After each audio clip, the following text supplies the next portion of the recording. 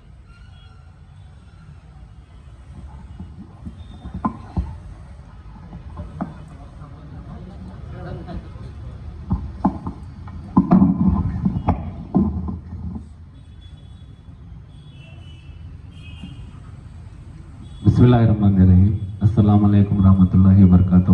میرا سوال نماز سے تعلق رکھتا ہے کہ قرآن سے ہمیں یہ پتہ چلا کہ نماز فرض ہے، اور حضور خدا رسول خدا محمد مصطفیٰ صلی اللہ علیہ وسلم سے یہ پتہ چلا کہ اوقات بھی معلوم ہیں، نماز کے اوقات ہیں.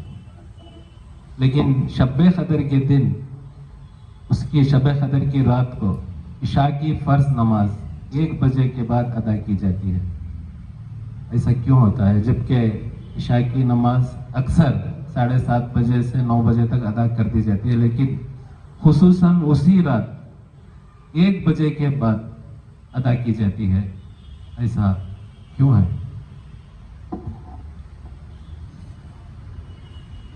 عشاء کا انتہائی وقت فجر کی اذان سے 10 منٹ پہلے تک رہتا ہے، اس واسطے اس میں نماز آخر وقت تک پڑھنے میں کوئی قباحت نہیں.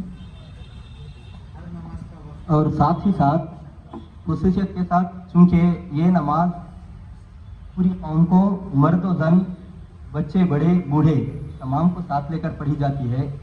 ہمارے بزرگان دین نے، میں منطقی طور پر بول رہا ہوں، ہمارے بزرگان دین نے جس طریقہ کار کو اپنایا ہے اس لیے کیونکہ ہمارے بزرگان دین اکثر پوری شب بیداری کیا کرتے تھے، ذکر میں نوبت میں گزارا کرتے تھے، کیونکہ یہ مقدس اور قدر والی رات ہے۔ اس لیے چونکہ متعین ٹائم کے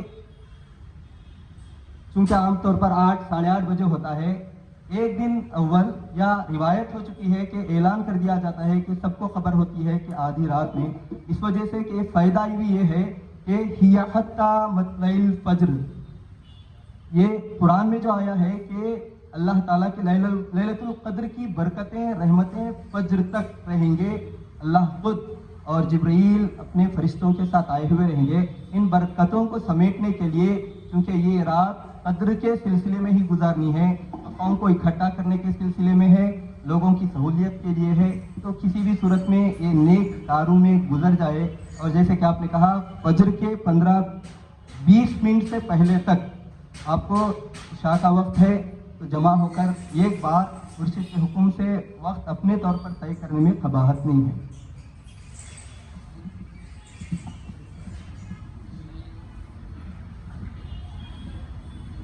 جس سے سوال کیا گیا ہے کہ شب قدر کی رات ہی کیوں، یہ عشاء کا ٹائم بھی اور عشاء کی نماز بھی آدھی رات تک جاگ کر یہ کر نماز ادا کی جاتی ہے۔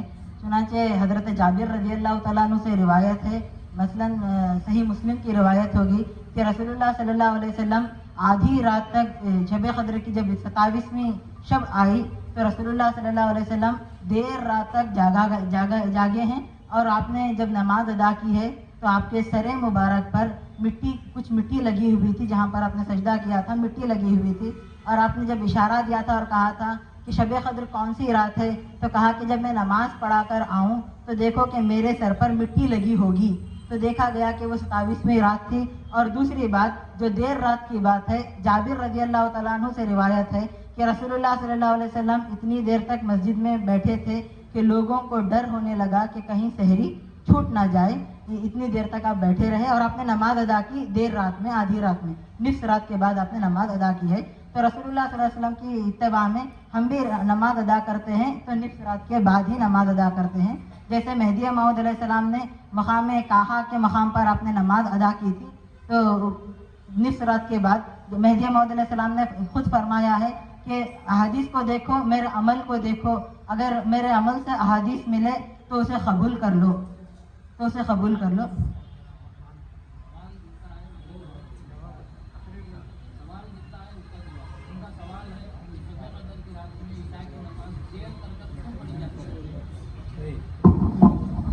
رسول اللہ صلی اللہ علیہ وسلم دیر رات تک یہ کرے، نماز ادا کرے۔ صحیح۔ کون ہے دوسرے اور کوئی کسی کے پاس کچھ جواب ہے؟ نو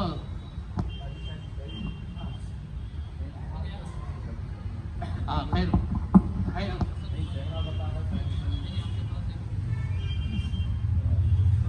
میں یہ بولنا چاہ رہا ہوں، ابھی جو بات ہوئی تھی ان الصلاۃ کانت علی المؤمنین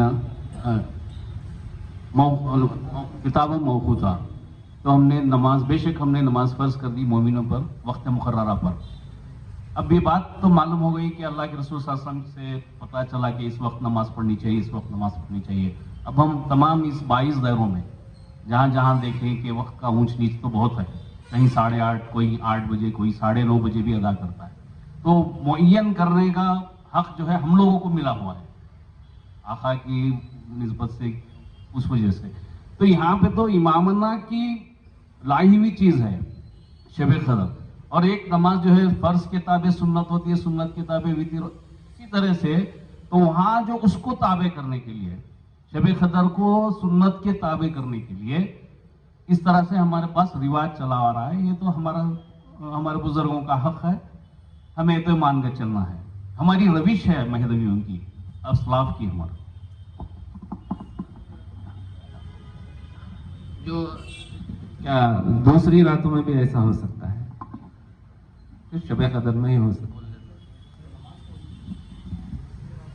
دوسری راتوں میں بھی، شب معراج کی رات میں بھی کوئی 9 بجے ادا کرتے ہیں، کوئی 10 بجے ادا کرتے ہیں فرض کو۔ اعتراض کی بات اس وقت ہوتی جبکہ جو ہے عشاء کا وقت چھوڑ کر اگر کسی اور وقت پر نماز پڑھی جاتی تو وہ چیز قابل اعتراض ہوتی، عشاء کا وقت جو ہے جو مغرب کا جو غروب کا وقت ہے اس کے تقریباً جو ہے 1.25 گھنٹہ 1 گھنٹہ 20 منٹ کے بعد عشاء کا وقت شروع ہوتا ہے، اور جو ہے جو صبح صادق ہے وہاں تک جو ہے عشاء کا وقت رہتا ہے۔ اگر کیوں جو ہے آپ جو کہہ رہے ہیں کہ عام دنوں میں 8:30 کو پڑھ لیتے ہیں، اس دن کیوں دیر سے پڑھا جاتا ہے، یہ آپ کے موجودہ ذہن کے حساب سے سوال ہے کہ اب جو ہے ہماری سہولت کو جو ہے ہم 8 بجے پڑھ لے رہے ہیں، کیونکہ لوگوں کو جاگنے کا کوئی شوق نہیں ہے اور لوگ جو ہے دوسرے دن کام وغیرہ پر جانا ہے، تو لوگوں کی سہولت کے لیے جو ہے اول وقت پڑھا جا رہا ہے۔ جہاں تک فقہ کی کتابیں بھی ہیں، تقوی کی کتابیں نہیں، جہاں فقہ کی کتابیں بھی ہیں اس میں بھی کتابوں میں یہی ہے کہ عشاء کی نماز جو ہے دیر رات پڑھنی چاہیے۔ اب سمجھو کہ آج 8:30 بجے عشاء کی نماز ہو رہی ہے تو مسجد میں 2 صف ہیں، اگر کبھی وہ طریقہ اختیار کرتے ہوئے نہیں بھی 12:30 بجے روزانہ عشاء کی نماز ہوگی تو امام صاحب اور مؤذن صاحب کے علاوہ کوئی بھی ملنے والا ہے نہیں، تو لوگوں کی سہولت کے لیے جو ہے لوگوں کو جو ہے 8:30 بجے پڑھا رہی۔ حقیقت میں پڑھنا کب ہے بولے تو آدھی رات میں۔ بہت ساری چیزیں ہیں جو لوگوں کی سہولت کے لیے جن چیزوں کو چھوڑ دیا گیا، جیسے فجر کی نماز میں فقہاء نے تمام باتوں کو پیش نظر رکھ کر فیصلہ کیا کہ فجر کی نماز میں پہلی رکعت میں کم از کم 180 آیتیں قرآن کی پڑھنی چاہیے، دوسری رکعت میں کم از کم 120۔ آج اگر فجر کی نماز میں 180 اور 120 آیتیں پڑھے تو دوسرے دن سے کوئی مصلی وہاں آنے والا ہے نہیں۔ عشاء کے تعلق سے حکم ہے کہ پہلی رکعت میں کم از کم 200 آیتیں ہونا، آج 200 امام صاحب جو ہے 11 آیتیں پڑھے تو جو ہے اقتدا کرنے والے ذرا کھانسنا شروع کر دیتے ہیں، بس زیادہ ہو گیا بول کر، تو 200 آیتیں اگر پڑھے تو جو ہے وہ کوئی بھی اقتدا کرنے والا نہیں ملیں گا۔ تو اصل میں عشاء کا وقت جو ہم 8:30 بجے پڑھ رہے ہیں لوگوں کی سہولت کے لیے، حکم تو یہ ہے کہ آدھی رات کو جو ہے عشاء پڑھنی چاہیے، شب قدر کے دن اس کی پابندی ہو رہی ہے، تو ہم اس میں اختلاف نہیں کر رہے ہیں، بلکہ آپ لوگوں کے واسطے عشاء کو غلط وقت پر یعنی جس کا حکم نہیں ہے وہ وقت پر ہم پڑھ رہے ہیں۔ اول وقت تو ہوا ہے، لیکن اصل حکم جو ہے آدھی رات کو پڑھنے کا ہے، لیکن لوگوں کی سہولت کے واسطے پڑھ رہے ہیں۔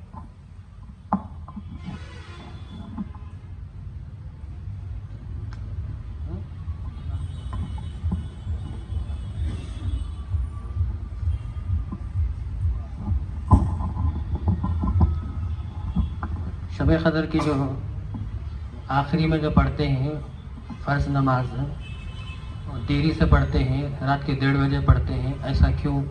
تو اس کے لیے سب سے پہلے تو ایک خدا کا حکم، دوسرا رسول اللہ صلی اللہ علیہ وسلم کا عمل، رسول اللہ صلی اللہ علیہ وسلم کی تاکید، تیسرا مہدی موعود علیہ الصلوۃ والسلام کا عمل۔ جیسا قرآن میں فرمایا قل اطیعوا اللہ و اطیعوا الرسول و اولی الامر منکم، تو کہہ دیجئے آپ کے اللہ کی اطاعت کریں اور رسول اللہ کی اطاعت کریں، اور تم میں جو صاحب امر ہے اس کی اطاعت کریں۔ اب رسول اللہ صلی اللہ علیہ وسلم کو خدا کا حکم ہوا تو رسول اللہ صلی اللہ علیہ وسلم نے شب قدر کی نماز ادا کی، اس کے بعد میں آپ جانتے ہیں کہ بھلا دیا گیا رسول اللہ صلی اللہ علیہ وسلم کو۔ جب مہدی موعود علیہ الصلوۃ والسلام مقام کہا میں جب آپ ذکر اللہ میں جب تھے مشغول تھے تو خدا کا حکم ہوا اے سید محمد اٹھ 2 رکعت نماز ادا کر، تو جب حکم ہوا جب خدا کا حکم ہوا تب مہدی موعود علیہ السلام اٹھے۔ جب مہدی موعود علیہ الصلوۃ والسلام اٹھ کر تمام کے تمام دائرے کے عورتوں کو، مردوں کو، بوڑھوں کو، بچوں کو، مسافروں کو جمع کر کے جب 2 رکعت نماز ادا کیے تو اس وقت سے لے کر اب تک بھی ہم مہدی موعود علیہ الصلوۃ والسلام کی مطابقت میں جب آدھی رات گزر جاتی ہے تب مہدی السلام نے ادا کی، اس وقت میں ان کی اتباع میں ہم شب قدر کی نماز آدھی رات گزرنے کے بعد میں ادا کرتے ہیں۔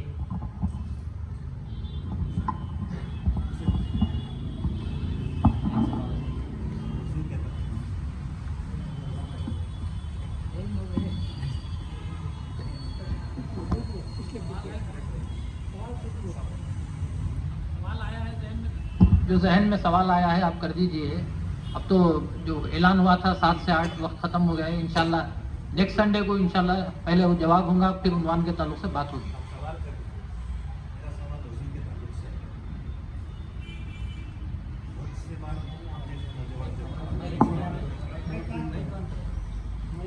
میرا سوال وضو کے تعلق سے ہے.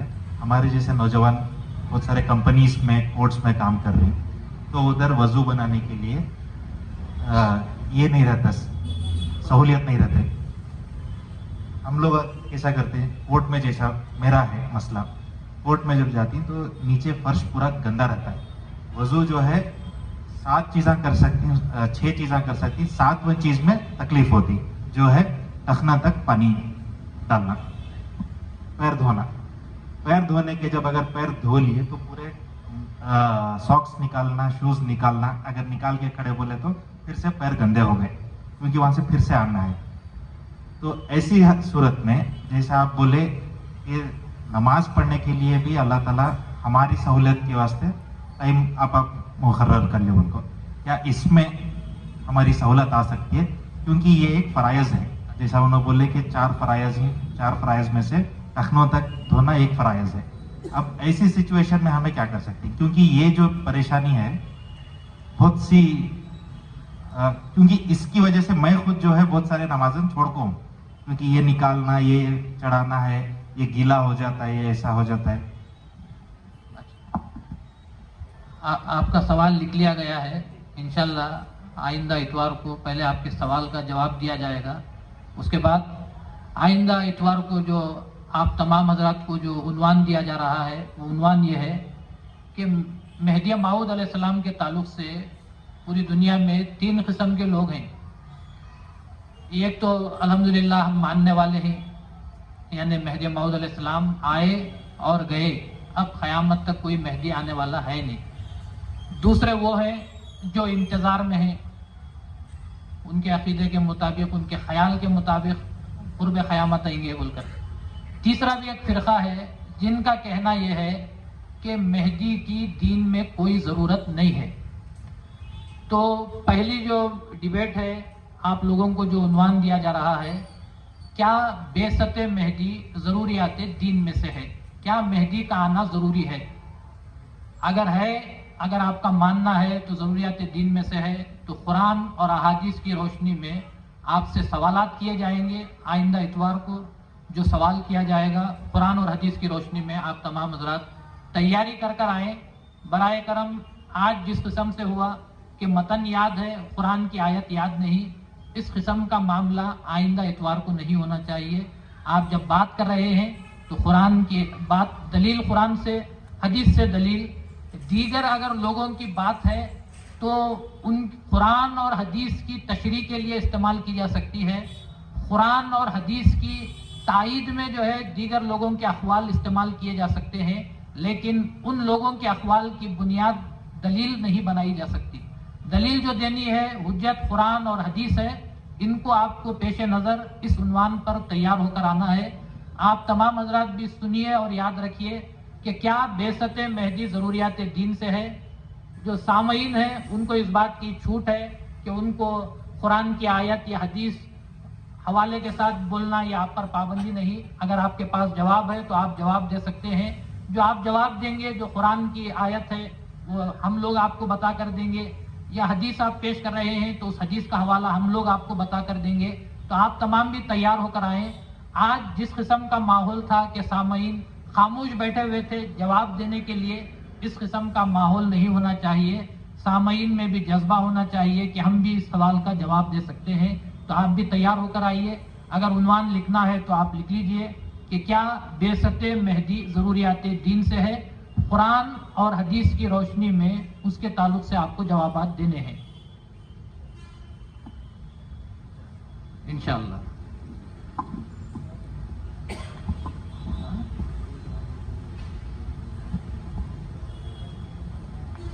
اگر یہ جو ڈیبیٹ ہوئی اس کے تعلق سے اگر کچھ بھی آپ چینجز چاہتے ہیں طریقہ کار میں، تو آپ جو ہے سجیشن دینے والے حضرات سجیشن دے سکتے ہیں.